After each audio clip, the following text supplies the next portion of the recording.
വേണ്ടിട്ട്. നിനക്ക് എങ്ങനെ തോന്നുന്നു ഇങ്ങനെയൊക്കെ ചെയ്യാനായിട്ട്? അമ്മ വരുവാന്നേ. എന്റെ മനസ്സിലെ വേദന എനിക്ക് മാത്രം അറിയത്തുള്ളൂ. നീ എന്തൊക്കെ ആരോട് പറയും? ആ രാഹുൽ ഓരോ തിരക്കിന്റെ ഇടയിൽ ശ്രേയെ വിളിക്കുന്നേ അറിയോ?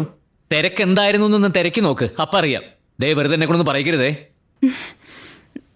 ഏടി ഉത്തരവാദിത്തങ്ങളും പ്രശ്നങ്ങളൊക്കെ ഉള്ളൊരു ജോലിയാ എന്റേത്.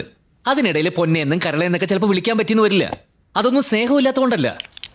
അതുമല്ല, സ്വന്തം ഭർത്താവിനെ മറ്റൊരു ഭർത്താവായിട്ട് കമ്പയർ ചെയ്യാന്നൊക്കെ വെച്ചാൽ അതൊക്കെ ഒരു തരം ചീപ്പാ.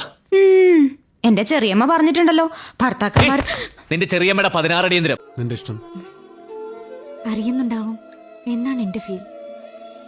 പറഞ്ഞിട്ടില്ല? ഇല്ല. പറയണ്ടേ? ലോകത്തിലെ 90 സ്പ്രേയും ബോഡി ലോഷൻ പിന്നെന്താ ചേട്ടാ പറഞ്ഞോ. എനിക്ക് പാത്രം കഴുകുന്ന ഒരു ലിക്വിഡ്, തുണി കഴുകുന്ന സർഫ്, പിന്നെ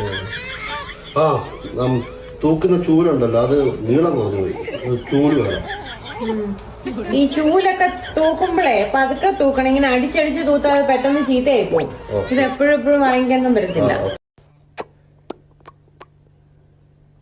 ഒരു സംശയം കേട്ടോ, ഈ ജലദോഷം വന്ന ഡോക്ടറെ കാണിക്കാം, പക്ഷെ ഈ പേരുദോഷം വന്ന ആരെയാ കാണിക്കണ്ടേ? അറിയാൻ വയ്യാഞ്ഞിട്ടാ കേട്ടോ. അറിയാവുന്നവരൊന്ന് കമന്റ് ബോക്സിൽ വന്ന് പറഞ്ഞു തരണേ. മുന്നിലത്തെ സീറ്റില്ലേ? ഏത്? എന്റെ പുറത്തുള്ള അവിടെ ഞാൻ അല്ലാതെ വേറെ ഒരു പെണ്ണുങ്ങളെ ഇരുത്തരുത്. അതിഷ്ടല്ല. നോക്കേ ആ കോടതിയിൽ നിന്ന് ഇപ്പൊ ഏതെങ്കിലും വക്കീലന്മാര് പെണ്ണുങ്ങളുടെ കൂടെ കയറണം എന്ന് പറഞ്ഞാൽ ഞാൻ എന്താക്കും? പറ്റൂലെന്ന് പറയണം, പുറകിലിരിക്കാൻ പറയണം. മുതലാളിയോട് ഒന്നങ്ങോട്ട് ചെല്ലാൻ പറഞ്ഞു. എങ്ങനെ? ആ 30 ഏക്കർ സ്ഥലത്തിന്റെ കാര്യത്തിന് ഒരു പരിഹാരം കാണാൻ മുതലാളിയോട് ഒന്നങ്ങോട്ട് ചെല്ലാൻ പറഞ്ഞു. കേട്ടില്ലേ? കോട്ടയത്തൊരു മൂത്ത പുള്ളേച്ചൻ 90 പാട്ട് പറഞ്ഞോടാ പട്ടി. പറഞ്ഞിട്ട് കേൾക്കണില്ല, പാടി കേൾപ്പിക്കാന്ന് വിചാരിച്ചതാ. ഇനി ഉറക്കെ പറഞ്ഞോളാം. ആണുങ്ങൾ നല്ല സുന്ദരമായിട്ട് ചെയ്യും, പക്ഷെ ഇവര് അടുക്കള കയറുമ്പം ഈ മേസ്തിരിക്ക് മെക്കാട് പോലെ നമ്മൾ കൂടെ കയറിയേക്കണം. ഇല്ലെങ്കിൽ നമ്മൾ 1 മാസത്തേക്ക് കരുതി വെച്ചിരിക്കണം വെളിച്ചെണ്ണ, ഉപ്പ്, മല്ലിപ്പൊടി, മുളകുപൊടി, ജീരകം, കടുക്, വെളുത്തുള്ളി എല്ലാം കൂടെ ഒരു ചിക്കനിൽ തേച്ച് പിടിപ്പിച്ച് പുഴുങ്ങി എടുത്തിട്ട് ഒരു നിപ്പുണ്ട്. ഈ ഇരട്ട പ്രസവം ഒറ്റക്കെടുത്തിട്ട് നിക്കണം വയറ്റാട്ടിയ പോലെ. ഇതെല്ലാം കഴിഞ്ഞ് അടുക്കള കണ്ടിട്ടുണ്ടോ? ഈ ഡയറക്ടർ പ്രിയദർശൻ സാറിന്റെ സോങ് ഷൂട്ടിംഗ് കഴിഞ്ഞ ഡോണ്ട് വെറി മധുരക്കനി, നിജമാ അവനെ കൈവിട മാട്ടെ. പക്ഷെ ഉന്നെ മട്ടും കാതലിച്ച മറ്റു സുന്ദരിമാർ എന്നോട് പിണങ്ങൂല്ലേ? എല്ലാ കസ്റ്റമേഴ്സിനെയും ഒരുപോലെ സാറ്റിസ്ഫൈ ചെയ്യണം എന്നല്ലേ നമ്മൾ പഠിച്ചിട്ടുള്ളത്? പോടാ. ഇല്ലെങ്കിൽ ഈ കൊളക്കടവിൽ ഇങ്ങനെ എനിക്ക് കിട്ടുമായിരുന്നു. കുഞ്ചുണ്ണൂലി, നീ കൊള്ളാലോടി. കയ്യിൽ നിന്ന് വഴുതി വീണ് പൊട്ടിപ്പോയ ജീവിതത്തെ കുറിച്ച് പലപ്പോഴും ഓർത്ത് വേദനിച്ചിട്ടുണ്ട്. സിനിമാ നടിമാരുടെയൊക്കെ എല്ലിങ്ങനെ പൊങ്ങിയിരുന്നത് അത് ഭയങ്കര ബ്യൂട്ടിയാണ്.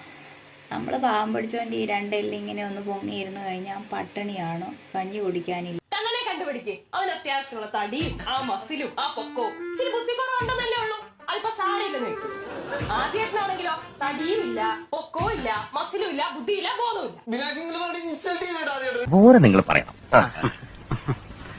പണ്ടാരം കാണുന്നില്ലല്ലോ.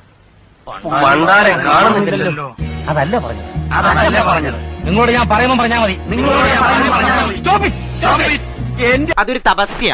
ആ നൃത്തസാഗരത്തിന് മുമ്പിൽ അന്തം വിട്ട് പണ്ടാറിറങ്ങി നിൽക്കുന്ന ഒരു കുട്ടിയാണ് ഞാൻ. ചവിട്ടിക്കൂടി കടലെറിയാൻ. പിന്നെ എന്റെ കൈ മാങ്ങ പറിക്കാൻ പോകും. വെറുതെ അല്ലേ സാധനത്തിന് പിടിച്ച് കല്യാണം കഴിഞ്ഞപ്പോ ഭയങ്കര കളറായല്ലോ.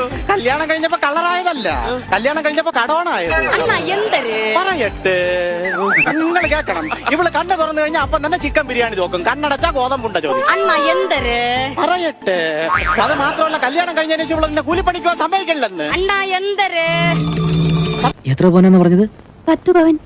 എന്താ വിശ്വാസം വരുന്നില്ലേ? അയച്ചേ. എന്തിനാ? ഇതുപോലൊരെണ്ണം നിനക്ക് പണിയിക്കാനാ. അയ്യോ, എന്നാ ഇതുപോലെ വേണ്ട. 10 പവന്റെ ഒരു നെക്ലേസ് പണിയിച്ചാ മതി. അതാ ഇതിലും ഭംഗി. ഞാനും അത് തന്നെ വിചാരിച്ചത്. ഏതായാലും ഒരു കാര്യം ചെയ്യാം, ഇത് വിറ്റിട്ട് എന്നെ വീട്ടിൽ നിന്ന് കൊണ്ടുപോകാൻ ആള് വരും. ഈ കാര്യം ഞാൻ നിന്റെ വീട്ടിൽ വിളിച്ച് പറഞ്ഞു, അന്ന് വിളിച്ചോണ്ട് പോവാൻ പറഞ്ഞു. അപ്പൊ നിന്റെ അമ്മ പറഞ്ഞ വാക്കെന്തരെന്നറിയാമോ? என் விதியை எழுதுனதுக்கு அப்புறம் கொஞ்சம் படிச்சு பார்த்துருக்கலாம்ல. நிறைய ஸ்பெல்லிங் மிஸ்டேக் இருக்கு. அது மட்டும் இல்ல, அட்ரஸ் வேற தப்பா இருக்கு. குரு பகவான் கிட்ட போக வேண்டியது நேரா சனி பகவான் கிட்ட போயிருச்சு. അവള് നല്ല സ്മാർട്ടാണല്ലേ, അവള് നല്ല കയറിങ്ങും ഉണ്ട്. എന്തായാലും അവളുടെ ഒരു ഭാഗ്യം. ശരിയാണ്, പക്ഷെ അവളും കുഴപ്പമൊന്നുമില്ല കേട്ടോ, അവളും നല്ല സ്മാർട്ടാണ്. അപ്പൊ എന്താ നിങ്ങൾ പറഞ്ഞു വരുന്നത്, ഞാൻ ഒന്നിനും കൊള്ളാത്തവളാണെന്നാ?